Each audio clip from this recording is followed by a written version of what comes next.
beberapa bulan yang lalu, tanggal 23 Maret bulan lalu itu saya sakit ya. Awalnya itu hanya sakit pusing ya. Kemudian kalau naik tangga di rumah gitu kan, jadi kayak leng-leng gitu ya. Jadi kayak kehilangan keseimbangan.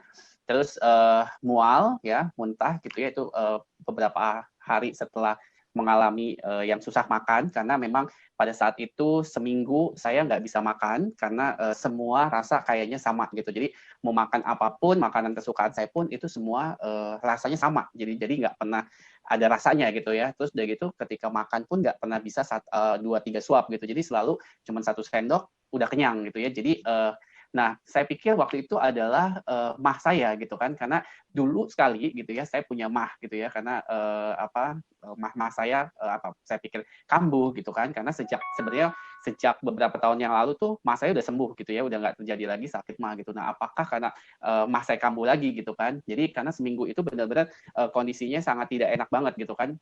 Nah, akhirnya saya memutuskan untuk ke dokter gitu ya, pergi ke rumah sakit karena untuk diperiksa saat itu ke internis. Itu nah ini tanggal 28 Maret waktu itu saya minta dokter untuk lihat dalam saya gitu ya. Jadi waktu itu dokter merekomendasi untuk scan torak gitu kan. Jadi cuma scan torak aja, tapi ternyata setelah hasil scan torak itu dokternya bilang bahwa di paru-paru saya itu ada flek-flek putih. Ya, flek Dan putih. flek-flek putih ini adalah gejala dari COVID. Jadi waktu itu dibilang oleh dokter itu seperti itu.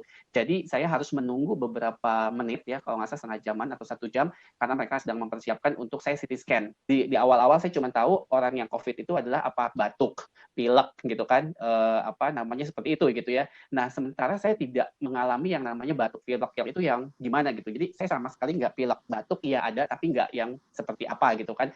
Nah jadi ketika saya nunggu itu, saya langsung browsing gitu ya. Jadi saya googling. Nah akhirnya ini masuk tuh ke dalam pikiran saya waktu itu. Jadi sambil nunggu, benar-benar kalimat dokter itu tuh jadi buat saya apa ya, bikin saya Kaget lah stres ya. gitu kan. Iya, karena saya datang saya pikir bahwa saya itu cuma mah gitu kan, jadi cuma sakit lambung atau apa gitu kan. Tapi ternyata itu di situ ya, kalau lihat slide yang kedua tadi ya, balik lagi ke slide yang itu adalah paru-paru saya kena gitu.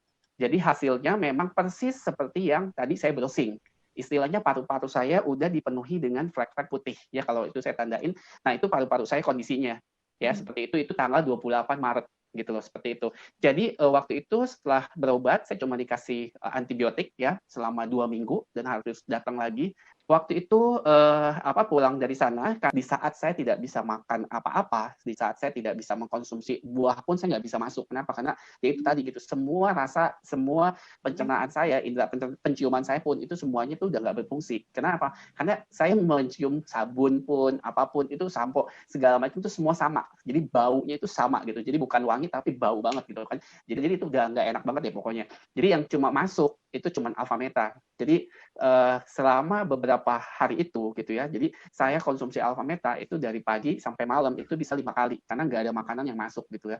Jadi itu yang saya konsumsi. Jadi selain antibiotik yang dikasih sama dokter selama 2 minggu itu saya konsumsi alpha meta. Nah akhirnya datang lagi ke rumah sakit tanggal 8 April itu di scan torak lagi gitu ya. Hasilnya seperti yang kedua, yang di slide kedua, dan akhirnya datang lagi tanggal 28 April itu 2020 itu kondisinya seperti itu ya, di slide yang paling atas di atas ya.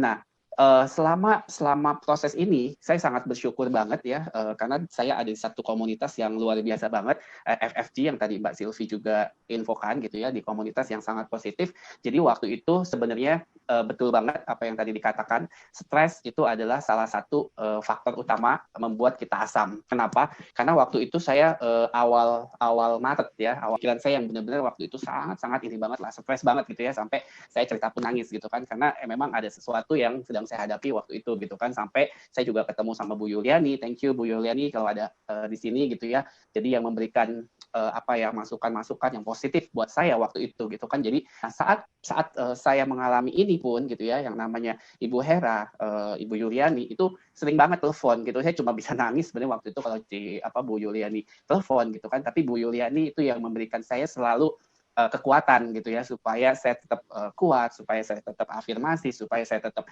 bilang saya sehat, saya diberkati, saya bersyukur dan lain sebagainya. Jadi teman-teman di komunitas FFG ini yang sebenarnya juga memberikan proses kesembuhan buat saya waktu itu gitu loh. Jadi selain saya minum alpha meta, saya minum air alpha spin yang saya suling ya waktunya gitu ya, saya minum untuk dibikin alpha meta. Jadi saya pasang kuantum ya di kamar saya. Ketika tanggal 28 April itu cek sama dokter seperti itu. Jadi balik lagi tanggal 5 untuk dilihat ya secara menyeluruh gitu ya di scan. Akhirnya ya terjadi apa yang signifikan banget dan sudah dinyatakan oleh dokter bersih gitu ya, kembali seperti normal gitu ya. Jadi saya sangat bersyukur banget, saya sangat beruntung sekali karena ya itu dia gitu ya, dengan makanan yang sehat yaitu alpha meta, minum air alpha spin gitu ya, dan juga menjaga pikiran kita sebenarnya. Intinya seperti itu sih apa kesaksian saya ya.